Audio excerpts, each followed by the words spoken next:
من الشيطان الرجيم بسم الله الرحمن الرحيم وإنه لتنزيل رب العالمين نزل به الروح الأمين على قلبك لتكون من المنذرين بلسان عربي مبين۔ اب سورت کا آخری رکوع ہے، اور آپ کو اس بات کا پتہ ہے کہ آخری رکوع اور آخری آیات کریمہ جو ہوتی ہیں وہ سورت کا خلاصہ ہوا کرتی ہیں۔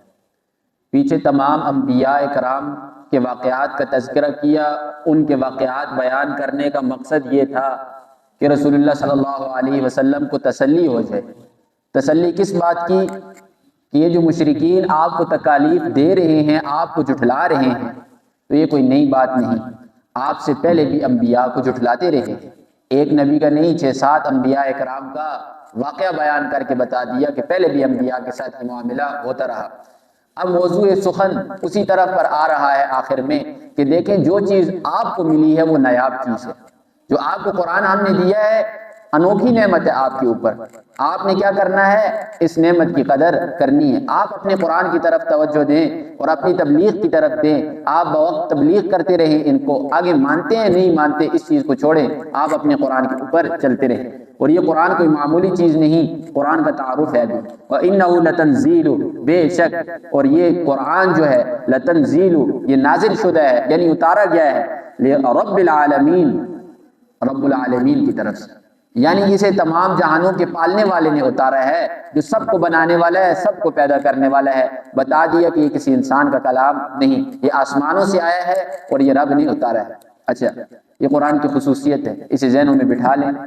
اس سے پہلے جتنی بھی آسمانی کتابیں آیا کرتی تھی وہ لکھی لکھائی ہوتی تھی، کتاب اللہ وہ تھی، اللہ کی کتاب وہ تھی ساری کی ساری، تورات، زبور، انجیل اور باقی جتنے صحیفے اترے، یہ کتابیں تھی اللہ کی طرف سے نازل شدہ تھی، لیکن اللہ کا کلام نہیں تھا، اللہ کا کلام نہیں تھا۔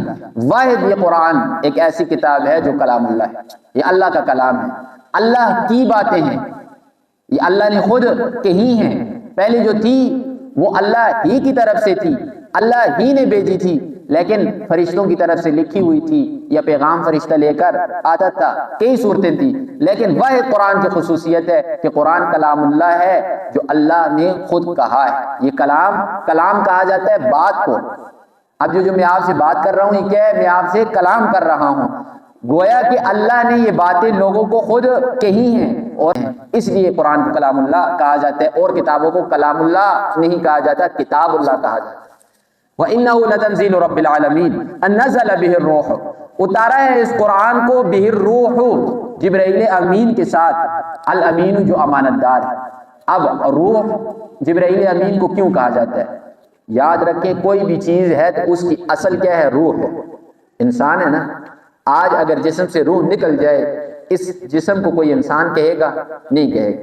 اس جسم کو کیا کہیں گے؟ ڈیڈ باڈی، میت، مردہ کہا جائے گا۔ اس کے اندر روح ہے، یہ انسان بھی ہے، مسلمان بھی ہے، ساری چیزیں ہیں، لیکن جب روح نکل گئی اسے انسان کوئی نہیں کہے۔ پتہ کیا چلا؟ جسم کے اندر جو اصل چیز ہے وہ کیا ہے؟ روح ہے، روح نکلے گی ساری چیزیں ختم۔ اب جبرائیل امین کو روح کیوں کہا جاتا ہے؟ تو تمام کے تمام فرشتے اللہ کے بندے ہیں، اللہ کی عبادت کرنے والے ہیں، لیکن جو مقام حضرت جبرائیل کا ہے فرشتوں کے اندر وہ کسی اور فرشتے کا نہیں۔ نزل به الروح الامین، اسی اتارنے والا کون ہے؟ لے کر آنے والا کون ہے؟ جبرائیل امین ہے، اور اتارا کس نے ہے؟ اللہ نے خود اتارا ہے۔ عظیم من عظیم الی عظیم، عظیم کتاب ہے، لانے والا خود عظیم ہے، بیچنے والا سب سے زیادہ عظیم ہے، اور جس کی طرف لایا جا رہا ہے محمد الرسول اللہ وہ بھی عظیم ہے۔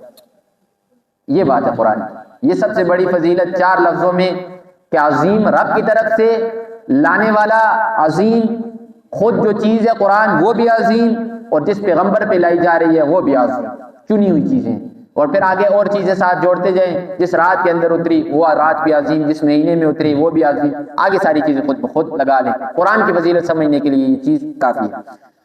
آگے فرمایا بلسان عربی مبین، اور یہ اتارا گیا ہے کس کے ساتھ؟ کون سی زبان میں؟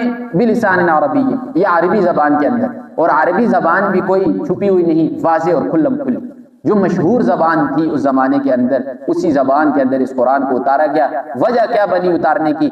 تاکہ سمجھنے کے اندر لوگوں کو دشواری نہ ہو، لوگ یہ نہ کہیں جی ہمارے سمجھ کے اندر نہیں آتا۔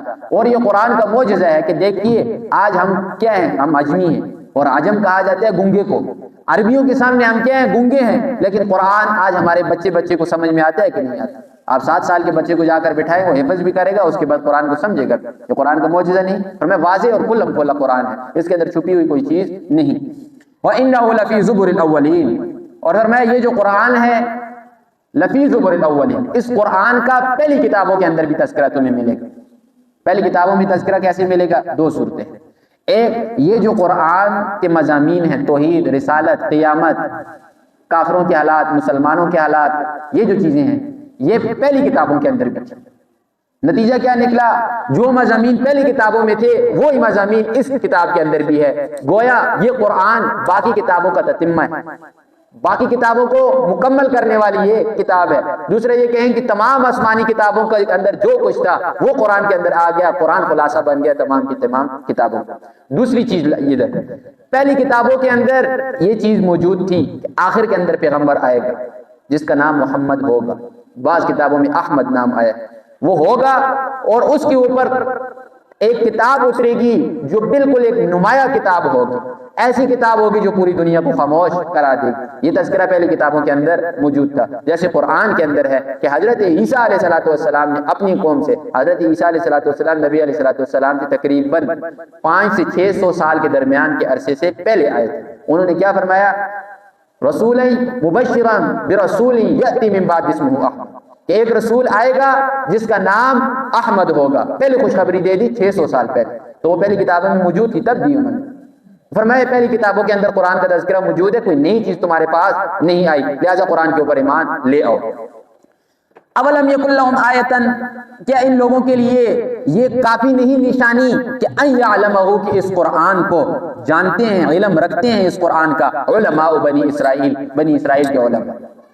انہوں نے کہا تھا نا کہ یہ قرآن ایک عجیب نئی چیز ہے جو محمد نعوذ باللہ گھڑ کر لا رہا ہے، کسی سے جا کر پڑھ کے آ رہا ہے۔ فرمایا پڑھ کر نہیں آتا، اگر پڑھ کر آتا تو تم لوگ بھی تو اسی طرح کے انسان ہو، تم بھی جاؤ کسی سے پڑھ کر آؤ اور ایسا قرآن بیان کرو، لیکن تم نہیں کر سکتے۔ وہ جواب تو ادھر ہو گیا نا۔ اب انہیں سمجھایا جا رہا ہے کہ دیکھو تمہارے لیے یہ بات کافی نہیں کہ بنی اسرائیل کے جو علماء ہیں، یہود کے جو علماء ہیں، اور اسی طرح عیسائیوں کے جو علماء ہیں وہ اس قرآن کو جانتے ہیں۔ سورہ کہف کے اندر یہ بات بیان ہوئی تھی کہ 3 سوال پوچھے تھے انہوں نے۔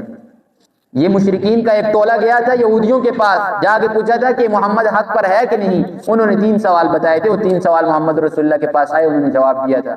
غرض یہ کہ مشرکین خود ان پڑھ تھے، امی تھے، انہیں کچھ بھی پتہ نہیں تھا۔ یہ چلتے تھے کس کی ڈور کے اوپر؟ یہودیوں کے ڈور کے اوپر۔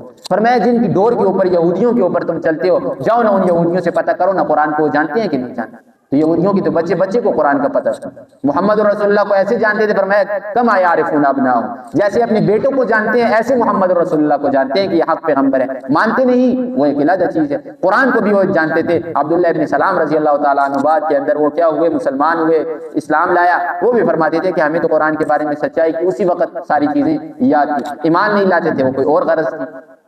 فرمایا یہ بات تمہارے لیے کافی نہیں۔ وَلَوْ نَزَّلْنَاهُ عَلَى بَعْضِ الْأَعْجَمِينَ، اچھا انہوں نے اعتراض کیا تھا نا کہ قرآن عربی کے اندر کیوں ہے، قرآن محمد کے اوپر کیوں آیا؟ ہمارے ہاں ایک چھوٹا سا لڑکا ہے جس کی ہمارے ہاں کوئی اتنی حیثیت نہیں، یتیم بھی ہے، مال بھی اتنا نہیں، اسے قرآن کیوں دیا اللہ نے؟ عربی کے اندر قرآن کو اللہ نے کیوں اتارا؟ پہلے بھی عرض کیا تھا جتنے منہ ہوں گے اتنی باتیں ہوں گی، ماننے والے نہیں ہوں گے، ماننے والے چند لوگ ہوں گے لیکن باتیں کرنے والے زیادہ ہوں گے۔ ادھر بھی انہوں نے کیا کی؟ باتیں کی۔ تو اللہ فرماتے ہیں یہ عربی کی بات کر رہے ہیں نا کہ آج عربی انہی کی زبان کے اندر ہم نے قرآن کو اتارا، تو یہ لوگ اعتراض کرتے ہیں۔ اللہ فرماتے ہیں وَلَوْ نَزَّلْنَاهُ، اگر ہم اس قرآن کو اتارتے عَلَى بَعْضِ الْأَعْجَمِينَ، بعض عجمی لوگوں کے اوپر، عربی زبان کے علاوہ جتنی زبانیں بھی بولی جاتی ہیں عربی لوگ انہیں عجمی کہتے ہیں۔ یہ عربیوں کے سامنے کیا ہے؟ گنگے ہیں، بات نہیں کر سکتے۔ خود بتائیں کہ اگر یہ قرآن پشتو کے اندر، اردو کے اندر، انگلش کے اندر، کسی اور زبان کے اندر اترتا، یہ عرب لوگ مانتے؟ اور یہ عرب لوگ تو کہتے ہیں ان کی ہمارے سامنے کیا حیثیت ہے، یہ گنگے لوگ ہیں، ہم ان کی بات کے اوپر ایمان لائیں۔ فرمایا ادھر تو کسی صورت کے اندر یہ لوگ ایمان نہ لاتے اگر اے عربی کے اوپر ایمان نہیں لا رہے۔ فرمایا فَقَرَأَهُ عَلَيْهِمْ، وہ عجمی آدمی، وہ گنگا آدمی ان کے اوپر تلاوت کرتا، ما کانوا بہ مومنین، اللہ فرماتے ہیں یہ لوگ ایمان نہ لاتے، کسی صورت کے اوپر نہ لاتے. کیوں؟ کذالک، اسی طرح سلکناہ، ہم نے داخل کر دیا ہے فی قلوب المجرمین، مجرموں کے دلوں کے اندر. کس چیز کو؟ انکار کو. یاد رکھیں یہ کافر جو ہیں ان کے دلوں کے اندر انکار کو، کفر کو اللہ نے رچایا اور بسایا ہوا ہے. اللہ ہر انسان کو اس کے راستے کے اوپر زور لگاتے ہیں. پہلے یہ مضمون بہت زیادہ تفصیل سے گزرا ہے، ابھی اشارتاً بتا رہا ہوں. کوئی کافر ہے، اللہ کفر کے اندر اس کو دھکا لگاتے ہیں. نولیہ ما تولی، بڑھ آگے بڑھ، کفر کے اندر جتنا بڑھ سکتا ہے بڑھ. کیوں؟ جب قیامت میں آئے گا تو سزا تیری زیادہ ہوگی. یہی حال مسلمان کا بھی ہے. جب اسلام کے دامن کو پکڑیں گے، دین کے دامن کو پکڑیں گے، اللہ آپ کی مدد کرے گا، اللہ آپ کو دھکا لگائے گا. اسلام کے اندر، نیکیوں کے اندر آپ کو اللہ آگے بڑھائے گا. صحابی آتے ہیں، سوال کرتے ہیں، اے اللہ کے رسول، آپ نے فرما دیا ہے کہ لوح و قلم نے ساری چیزیں لکھی ہوئی، یعنی لوح محفوظ کے اندر ہر چیز لکھی ہوئی ہے، کون جنتی ہے کون جہنمی. ہمارے باپ آدم علیہ السلام نہیں پیدا ہوئے، اس وقت اللہ نے ہر ایک کے بارے میں لکھ دیا تھا، یہ جنتی ہے یہ جہنمی ہے، ابھی تک پیدا بھی نہیں ہوئے. صحابی نے فرمایا، اے اللہ کے رسول، ہمارا پھر عمل کرنے کا فائدہ کیا ہے؟ فلاں جنتی ہے فلاں جہنمی ہے، عمل کرنے کا تو کوئی فائدہ نہیں رہا. اس وقت رسول اللہ صلی اللہ علیہ وسلم نے جواب میں فرمایا ہر ایک کے لیے اللہ جنتی کے لیے جنت والے عمل کو اللہ آسان فرماتے ہیں، اور جہنمی کے لیے جہنم والے عمل کو اللہ آسان فرماتے ہیں. اللہ مدد ضرور کرتے ہیں. ادھر اللہ فرماتے ہیں ہم نے کافروں کے دلوں کے اندر انکار کو کیا کر دیا ہے؟ بسا دیا ہے، داخل کر دیا ہے. لا یؤمنون بہ، یہ کافر ایمان نہیں لائیں گے، بہ، اس قرآن کے اوپر، حتی، یہاں تک، یروا العذاب، یہ دیکھ لیں کس کو؟ دردناک عذاب کو. جس دن یہ لوگ عذاب کو دیکھیں گے فی الفور ایمان لے آئیں گے. لیکن وہ ایمان کون سا ہوگا؟ غیر اختیاری ہوگا.